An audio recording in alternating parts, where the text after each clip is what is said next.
Bienvenue dans une aventure sans pareille, où nous plongerons au cœur de l'un des secrets les mieux gardés du monde. Un lieu où le silence parle plus fort que les mots, et l'horizon semble s'étendre à l'infini. Préparez-vous à faire partie d'un voyage dans un pays qui défie les conventions de la modernité, un territoire où l'immensité de son espace dépasse la présence humaine. Nous nous dirigeons vers la majestueuse Mongolie, le 18e plus grand pays du monde, niché entre les frontières imposantes de la Russie au nord et de la Chine au sud. La Mongolie se dresse comme un colosse sur la tapisserie asiatique, un témoignage de la grandeur de la nature face à l'humanité. Ce pays est l'épitomée de l'histoire vivante, le lieu de naissance de l'arrêtable Gengis Khan, dont les exploits au combat ont forgé le plus grand empire que le monde ait jamais vu.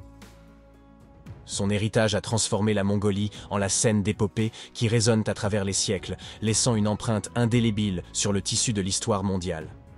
Rejoignez-nous dans ce voyage vers l'inconnu, où l'esprit nomade de la Mongolie nous enseignera la résilience, la beauté de la simplicité et le vrai sens de la liberté sous le vaste ciel bleu. Avec juste 3 millions d'habitants errant à travers ces vastes prairies, la Mongolie se dresse comme un bastion de nature sauvage et de culture ancienne. Entouré par la présence imposante de la Russie au nord et la vaste Chine au sud, ce pays enclavé trace un chemin entre des géants, maintenant son identité et sa fierté à travers les siècles. Au cœur de la Mongolie se trouve Ulaanbaatar, la capitale où la vie moderne pulse au rythme des traditions anciennes. Abritant près de la moitié de la population du pays, Ulaanbaatar est un creuset d'histoire et de modernité, un lieu où les nomades anciens rencontrent le XXIe siècle. Dans un pays qui s'étend sur près d'1 million de kilomètres carrés, la Mongolie se déploie. Un pays où l'horizon semble infini et la densité de population est étonnamment clairsemée, résultant en la plus faible densité de population au monde, avec environ 2 personnes par kilomètre carré. La Mongolie, notable pour être le plus grand pays sans accès direct à la mer, se distingue par son immensité, surpassant la taille de pays comme l'Espagne ou la France, avec seulement 3 millions d'habitants. Dans ce cadre d'immensité et de calme, la Mongolie abrite un melting pot de cultures, mettant subtilement mais palpablement en évidence l'influence culturelle de l'Inde, enrichissant le tissu social et culturel de cette nation nomade. Au cœur d'Ulaanbaatar, non seulement en tant que plus grande métropole du pays, mais aussi comme un emblème de grandeur, portant la bannière de la capitale, la plus froide du monde. Cette ville, enveloppée dans un manteau de froid qui défie les limites de l'endurance humaine, se présente comme l'épicentre d'un mélange de tradition et de modernité. Préparez-vous à explorer une capitale vraiment froide. Au cœur d'Ulaanbaatar, où l'hiver gèle même les pingouins, même la glace prend une forme unique, stockée dans des boîtes en carton pour conserver sa forme comestible contre l'étreinte glacée de l'air. Janvier déploie son manteau le plus froid, avec des températures atteignant 40 degrés Celsius, en dessous de zéro, transformant cet endroit en l'un des coins les plus froids du globe.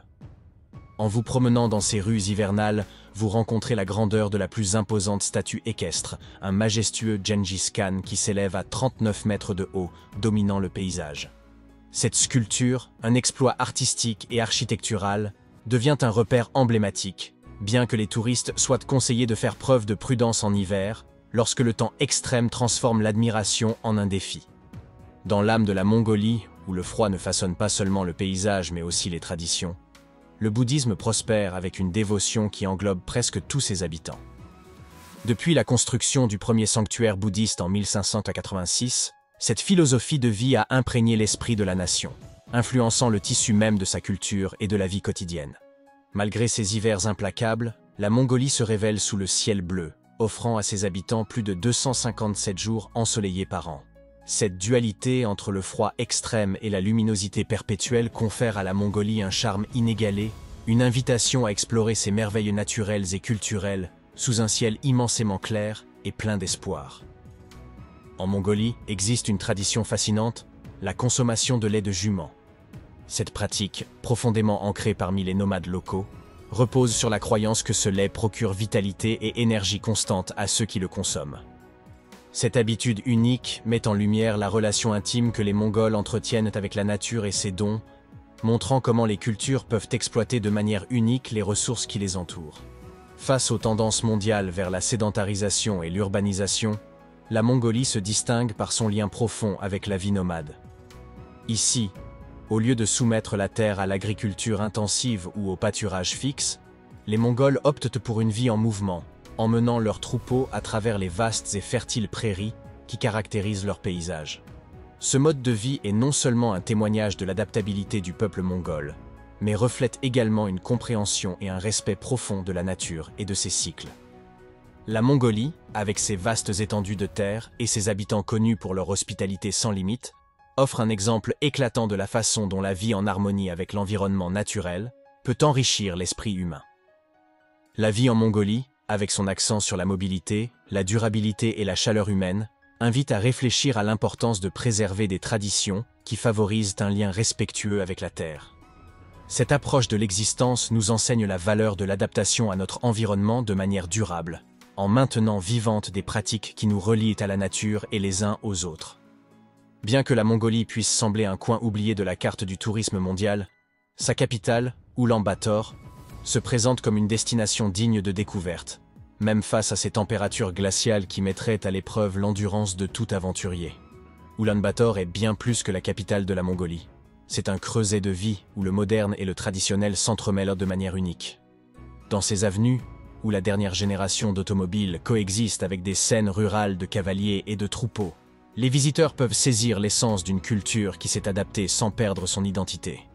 Pour les passionnés d'équitation, Oulan-Bator offre l'opportunité inégalée de chevaucher à travers des paysages qui respirent l'histoire et la tradition nomade, permettant une immersion profonde dans un héritage culturel qui a transcendé les générations.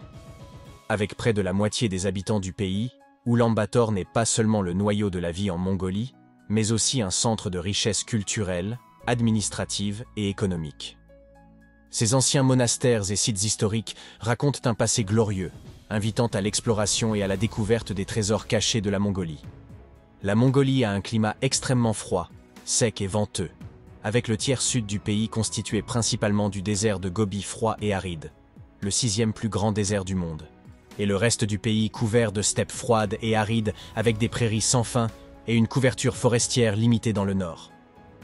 En raison de ces conditions, seulement 0,4% des terres mongoles sont considérées comme arables, plaçant la Mongolie parmi les pays avec le plus petit pourcentage de terres cultivables, dépassé seulement par Djibouti, l'Islande et Oman.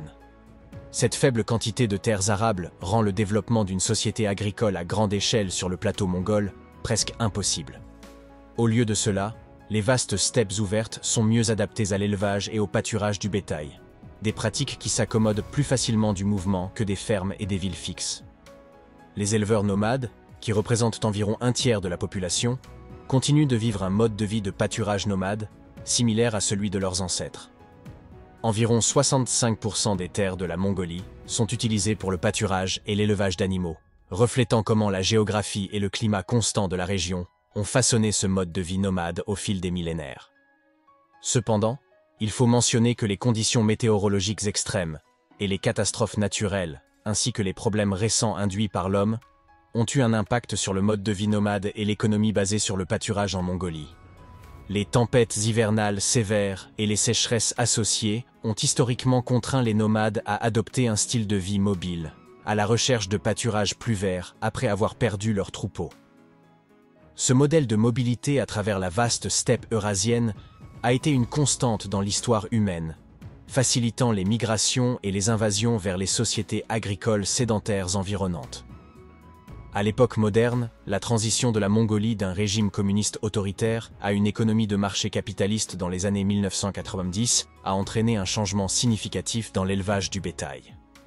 La dérégulation économique et la demande mondiale croissante pour la laine de Cachemire ont conduit de nombreux éleveurs à passer des troupeaux de moutons aux chèvres, qui produisent de la laine de Cachemire. La Mongolie est devenue le deuxième plus grand producteur de fibres de Cachemire, fournissant environ 40% de l'approvisionnement mondial. Tenant compte du contexte historique, les Chinois et les Européens ont également eu un impact sur les populations nomades mongoles à travers des maladies, des conquêtes militaires et des changements culturels au fil des siècles.